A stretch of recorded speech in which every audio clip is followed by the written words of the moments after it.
अस्मद्गुरुसमारम्भां यतिशेखरमध्यमां लक्ष्मीवल्लभपर्यन्तां वन्दे गुरुपरम्पराम् ஆழ்வார்கள் வாழி அருளிச் செயல் வாழி தாழ்வாதுமில் குறவர்தாம் வாழி ஏழ்வாறு முய்ய அவர்களுரைத்தவைகள்தாம் வாழி செய்யமறை தன்னுடனே சேர்ந்து அகலகில்லே நிறையுமென்னு அலர்மேல் மங்கை உரை மார்பா நிகரில் புகழாய் உலகம் உன்னுடையாய் என்னையாழ்வானே நிகரிலமரர் முனிக்கணங்கள் விரும்பும் திருவேங்கடத்தானே புகழொன்னில்லாவடியேன் உன்னடிக்கீழமர்ந்து புகுந்தேனே அகில புவன ஜன்மஸ்தேம பங்காதிலீலே வினத விவித பூத புராத ரக்ஷை கதீக்ஷே ஸ்ருதி சிரசி விதீப்தே பிரம்மணி ஸ்ரீனிவாசே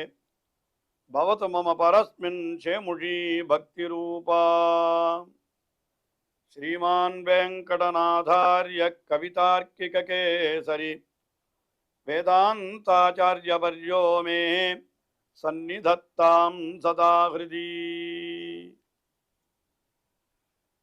ஸ்ரீரங்கநாதனுடைய பாதுகைகளை குறித்து 1000 ஸ்லோகங்களை அருளி செய்த வேதாந்த தேசிகன் ஸ்ரீ பாதுகா சகஸ்ரம் என்கிற இந்த ஸ்தோத்திரத்திலே ஒவ்வொரு ஸ்லோகத்திலேயும் பாதுகையினுடைய பெருமையை ஒவ்வொரு விதமாக அற்புதமாக அருளி செய்கிறார் என்று பார்த்து வருகிறோம்.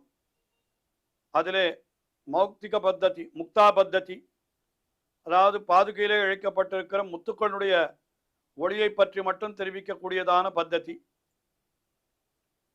பாதுகா சகஸ்ரத்திலே 641வது ஸ்லோகம்.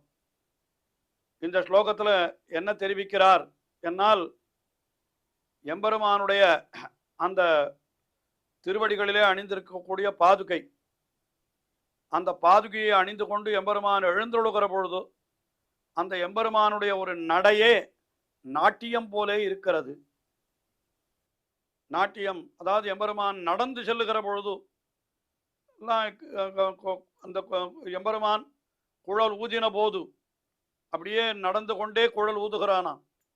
அப்படி குழல் ஊதுகிற பொழுது மேனகையோடு திரோத்தமை அரம்பை வானகம்படியில் உலாவி உலாவி கருஞ்சிருக்கன் குழலூதின போது, கானகம்படி உலாவி உலாவி கருஞ்சிருக்கன் குழலூதின போது பெரியாழ்வார் அருளி செய்கிறார். கானகத்திலே கண்ணபிரான் உலாவி உலாவி கருஞ்சிருக்கன் குழல் ஊதின போது மேனகையோடு திலோத்தமை அரம்பை உருப்பசி அரவர் வெள்கி மயங்கி வாலிடம்படியர் வாய்தர பெண்ணி ஆடல் பாடலவை மாறினர் தாமே என்று இவனுடைய நடையழக பார்த்தவுடனே நம்முடைய நாட்டியம் எல்லாம் நாட்டியமே அல்ல, இவனுடைய நடையே இவ்வளவு அழகா இருக்கிறதே நாட்டியம் போல என்றார்கள் என்றெல்லாம் பெரியாழ்வார் அனுபவிக்கிறார். அதனால ஸ்ரீரங்கநாதன் இந்த பாதுகையை சமர்ப்பித்து கொண்டு அவன் எழுந்தருளினால் அவனுடைய நடையே ஒரு நாட்டியம் போல இருக்கிறதா. அப்ப அந்த நாட்டியத்திற்கு அரங்கமாக இருக்கிறது எதுன்னு கேட்டால் இந்த பாதுகை. அதை ஒரு விசேஷமாக சில சொற்களாலே இங்கே அற்புதமாக காட்டுகிறார் இந்த 641வது ஸ்லோகத்திலே.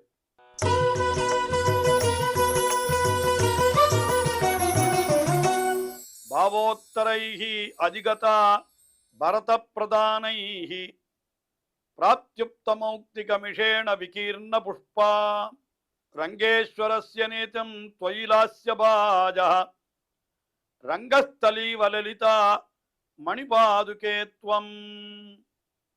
பாவோத்தரைஹி அதிகதா பரத பிரதானைஹி. இந்த பரத பிரதானைன்றது ஒரு ரொம்ப சமத்காரமான சப்த பிரயோகம். அதாவது பரதன் முதலானவர்களாலே பாவோத்தரைஹி, அதாவது மிகுந்த பக்தி உள்ளவர்களாய் அதிகதா அடையப்பட்டது இல்லையா. பாதுகை யாராலே அடையப்பட்டது? ரொம்ப பக்தி உள்ள பரதனாலே அடையப்பட்டது. பரதன் தானே பாதுகையை அழைத்து கொண்டு போய் எடுத்து எழுந்தோட பண்ணி கொண்டு போய் பாதுகாப்பட்டாபிஷேகம்லாம் பண்ணி வைத்தான். அதனால அவனை சொல்றது பரத பிரதானைஹி பாவோத்தரைஹி அதிகதா, அடையப்பட்டதுன்னு ஒரு அர்த்தம். ஆனால் இங்கே நாட்டியம் என்று சொல்லப்படுகிறபடியினாலே அது இன்னொரு அர்த்தமும் கொள்ளலாம். இந்த பரத பிரதானைன்றதுக்கு என்ன அர்த்தம்னா, பரத பிரதானைஹி என்னாலுன்னா பரத சாஸ்திரத்திலே வல்லவர்களான, நாட்டியத்துக்கே பெரிய உரிய சாஸ்திரத்தை எழுதி வைத்தவர் யார் என்னால் பரதர் என்கிற முனிவர். அதனால்தானே அந்த நாட்டியத்திற்கே பரதநாட்டியம் என்று பெயர் ஏற்பட்டது. அதனால அந்த பரத பிரதானைஹி பாவோத்தரைஹி, பாவோத்தரைஹின்னு அர்த்தம் நல்ல பாவங்களை உடையவர்கள். பரதநாட்டியத்துல ரொம்ப முக்கியம் எதுன்னு சொன்னா அந்த பாவம் தான் முக்கியமாக சொல்லப்பட்டிருக்கிறது. அந்த முக குறிப்புகள் காட்டுகிறார்களே அது அப்படிப்பட்டவர்களாலே அடையப்பட்டது அப்படின்னு ஒரு அர்த்தம் என்று கொள்ளலாம். பாதுகையை இப்ப அந்த ரங்கம் என்ன சொல்ற, பாதுகையை என்ன சொல்றார், ஒரு அரங்கம் போலே இருக்கிறதுன்னு சொல்றார். பாதுகை பரதனாலே அடையப்பட்டது, இந்த அரங்கம் பரதநாட்டியத்தில் வல்லவர்களாலே அடையப்பட்டது.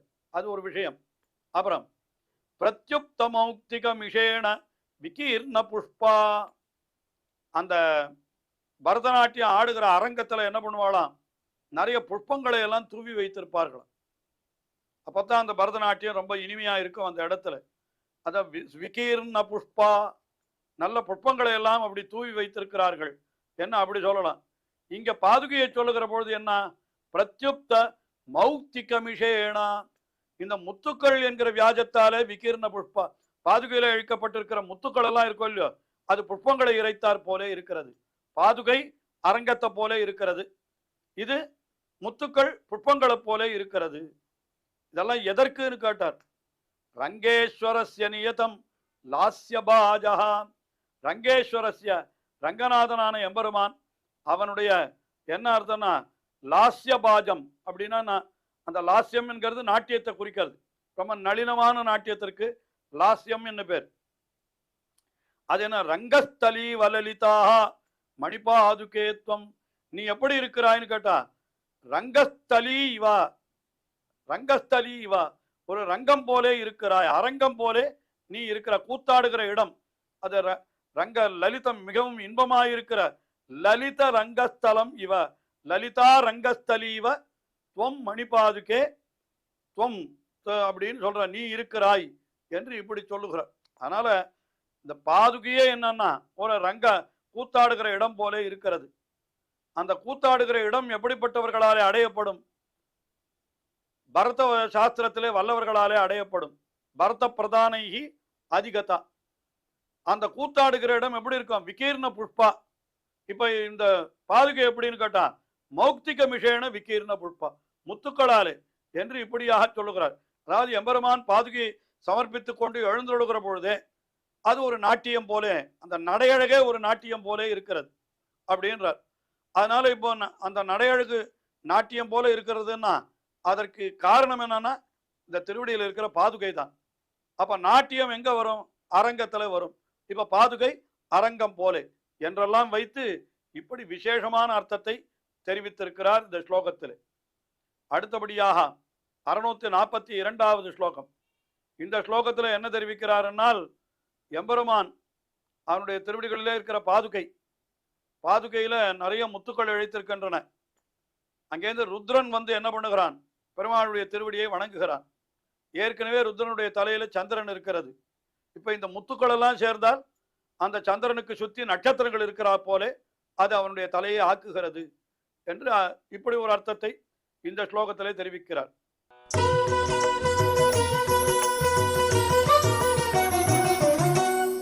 மன்யே முகுந்த சரணாவனி மௌளிதேஷே விந்யஸ்ய தேவி பவதீம் வினதஸ்ய சம்போஹோ ஆபாதயந்த்யதிகிருதா பிரதிபன்னதாரம் சூடா துஷார கிரணம் தவ மௌக்திக உகைஹி. மன்யே, மன்யே என்று சொல்லுக்கு என்ன அர்த்தம், நான் இப்படி நினைக்கிறேன் என்று அர்த்தம். முகுந்த சரணாவனி, முகுந்த சரணாவனி, முகுந்தனுடைய திருவடிகளை ரட்சிக்கின்ற பாதுகையே என்று சொல்றார். மௌளிதேசே விந்யஸ்யா வினதஸ்ய சம்போஹோ, அப்படி மிகவும் வினதஸ்ய பணிவோடு வந்து நிற்கிறான் சம்பு. யாரு சம்புன்னா சிவனை சொல்லுகிறது. அவன் அப்படி வந்து நிற்கிற பொழுது என்ன பண்றான், பவதீம் மௌளிதேசே விந்யஸ்யா, உன்னை கொண்டு போய் அவனுடைய தலைமையிலே வைக்கிறார்கள். நாம கூட சந்நிதிக்கு போனா அர்ச்சகர்கள் என்ன பண்ணுகிறார்கள், அந்த ஷட்டாரி ஸ்ரீ ஷடகோபன் என்று இருக்கிறத கொண்டு வந்து தலையில வைக்கிறார். அது என்னது, அது எம்பெருமானுடைய பாதுகை தான் அது. ஆனால் இந்த ருத்ரனுக்கும் அப்படித்தான் வைக்கப்படுகிறது. என்ன வைக்கப்படுகிறது, வினதஸ்ய சம்போஹோ, பணிவுடன் வந்து நிற்கிற அந்த சம்புவனுடைய தலையிலே இந்த மௌளி தேசே விந்யஸ்யா இந்த பாதுகையை வைக்கிறார்கள் என்று சொன்னார். உடனே வைத்த உடனே என்ன ஆகிறது என்று கேட்டால், தவ மௌக்திக உகைஹி தவ மௌக்திக ஓகைஹி, உன்னுடைய அந்த முத்துக்களினுடைய ஒளியாலே நீ என்ன பண்ணுகிறாய் என்று கேட்டால், பிரதிபன்னதாராம் ஆபாதயந்தி அதிகிருத்தாக பிரதிபன்னதாராம், அவன் தலையிலே ஏற்கனவே அவன் என்ன வைத்து இருக்கிறான், சூடா துஷார கிரணம், தலையிலே அப்படி சந்திரனை கொண்டிருக்கிறான். அவன் அந்த சந்திரனுடைய கிரணத்தோடு கூடினவனாக பிறை சந்திரனை அணிந்தவனாய் இருக்கிறான். இப்பொழுது இந்த பாதுகையை தலைமையில வைத்தவுடனே அது என்ன ஆகிறதுன்னு கேட்டா, என்ன ஆகிறது, அதிகிருத்தாக பிரதிபன்னதாராம் ஆபாதயந்தி என்று அவனுடைய தலையிலே அத பிரதிபன்னதாராம் ஆபாதயந்தி என்று நட்சத்திர கூட்டங்களை உடைத்தானதாக அவர்கள் செய்கிறார்கள். இதி மன்யே, நான் நினைக்கிறேன் என்று சொல்லுகிறார். ருத்ரன் வந்து வணங்குகிறான், அவன் தலையிலே பாதுகை வைக்கப்படுகிறது. ஏற்கனவே சந்திரனோடு கூடியிருக்கிற ருத்ரனுக்கு இந்த முத்துக்களாலே, பாதுகையில இழுக்கிற முத்துக்களாலே என்ன ஆகிறது, தலை முழுவதும் ரத்தினங்கள் இழைக்கப்பட்டார், அதாவது நட்சத்திரங்கள் இருக்கிறா போல ஆகிவிடுகிறது என்று இப்படி ஓர் அர்த்தத்தை தெரிவித்தார். அடுத்தபடியாக 643வது ஸ்லோகம். இந்த 643வது ஸ்லோகத்திலே என்ன தெரிவிக்கிறார் என்னால், அதாவது பெருமானும் பிராட்டியும் ஏகாந்தமாக விளையாடுவதற்கு செல்லுகிறார்களாம். எங்கே, சில நீர்நிலைகளிலே. அப்படி செல்லுகிற பொழுது அந்த ஓடைகளிலே தாமரை கொடிகளை அப்படி படர்த்தி வைத்தார் போல இந்த முத்துக்கள் அப்படி தெரிகின்றன என்று ஒரு அர்த்தத்தை தெரிவிக்கிறார். ஸ்லோகத்தை அனுசந்தித்து அர்த்தத்தை பார்ப்போம்.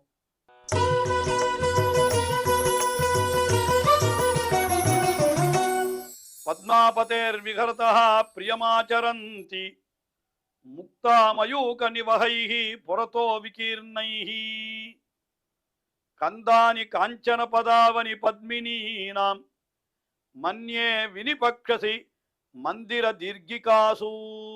அதாவது பத்மாபதேஹே விகரதா, விகரதா பத்மாபதேஹே, நல்ல விளையாட்டாக இருக்க வேணும் என்று செல்லுகின்ற பத்மாபதி என்னால் பெரிய பிராட்டியாருடைய மணவாளனான அந்த பகவான், அந்த பகவான் எங்கே செல்லுகிறான் என்று கேட்டால், மந்திர தீர்கிகாசு, மந்திரத்திலே அந்த கோயிலேயே இருக்கக்கூடிய திருக்குளங்களாம்.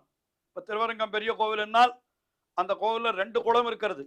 சந்திர புஷ்கரணி என்று ஒரு குளம் இருக்கிறது, சூரிய புஷ்கரணி என்றும் ஒரு குளம் இருக்கிறது. அது சூரிய புஷ்கரணி கொஞ்சம் பிற்காலத்தில் ஏற்பட்டதா இருக்கலாம். சந்திர புஷ்கரணி என்கிறது மிகவும் பிராச்சீனமது. அந்த சந்திர புஷ்கரணி கரையிலே தான் இரவெல்லாம் பெருமானும் பிராட்டியுமாக அப்படி மிகவும் ஆனந்தமாக போது போக்கினார்கள் என்று பராசர பட்டர் ஸ்ரீரங்கராஜ ஸ்தவத்திலே மிக அற்புதமாகவெல்லாம் அருளி செய்திருக்கிறார். அதைத்தான் சொல்லுகிறார் என்றே கொள்வோம். மந்திர தீர்கிகாசு, அந்த மந்திரத்திலே இருக்கக்கூடிய தீர்க்கிகம்னா ஓடைகள், அது இப்போ நம்ம குளம் என்றே வைத்துக் கொள்வோம். அந்த சந்திர புஷ்கரணி குளம், அதுல எம்பெருமான் அப்படி விளையாடணும்னு போறான். அப்படி போற பொழுது பாதுகையில என்ன ஆகுறதுன்னா, முக்தா மயூக நிவகைஹி புரதோ விகீர்ணைஹி, எம்பெருமான் திருவடியிலே பாதுகையை சாத்தி கொண்டு அப்படி எழுந்துள்ள பொழுது அந்த பாதுகையில இருக்கக்கூடிய முக்தா மயூக நிவகைஹி, முத்துக்களுடைய ஒளி சிதறல் இருக்க அது இன்னும் முன்னாலேயே போறது, போய் புறத்தோ விகீர்ணைஹி, முன்னால் நன்றாக அது பரவி இருக்கிறது அந்த ஒளி சிதறல். அது எப்படி இருக்கிறதுன்னு கேட்டா, கந்தானி என்ன சொன்ன, பத்மினி நாம் கந்தானி வினிபக்ஷசி இதி மன்யே, பத்மினி நாம் தாமரை கொடிகள், தாமரை கிழங்குகளை அப்படி பரப்பினார் போல எம்பெருமான் குளத்திலே போய் விளையாடுகிறான் என்னால், அப்போ இந்த குளத்தில் இருக்கக்கூடிய தாமரை கொடிகள் எல்லாம் அவனுக்கு இன்னும் மகிழ்ச்சியை உண்டாக்கும். அதனால என்னன்னா, இப்ப எம்பெருமான் பாதுகையை சாத்தி கொண்டு அப்படி போகிற பொழுது அந்த முத்துக்களுடைய ஒளி குளத்திலே பட்டு அது என்ன ஆகிறதுன்னு கேட்டா, எம்பெருமானுடைய இன்பத்திற்காக நிறைய தாமரை கொடிகளை வந்து அப்படி பரப்பினார் போல இருக்கிறது இந்த முத்துக்களுடைய ஒளி என்று இந்த ஸ்லோகத்திலே அனுபவித்தார். தொடர்ந்து அனுபவிப்போம். ஸ்ரீயக்காந்தாய கல்யாண நிதையே நிதையேர்த்தினாம் ஸ்ரீவேங்கட நிவாசாய ஸ்ரீனிவாசாய மங்களம். ஸ்ரீமத் சுந்தர ஜாமா திருமுனிமானசவாசினே சர்வலோக நிவாசாய ஸ்ரீனிவாசாய மங்களம்.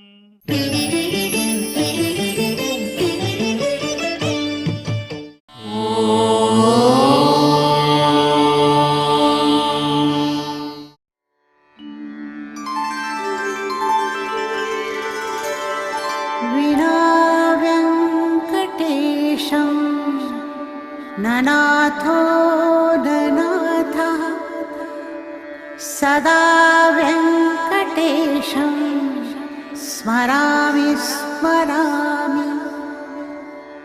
हरे वेङ्कटेश प्रसीद प्रसीद।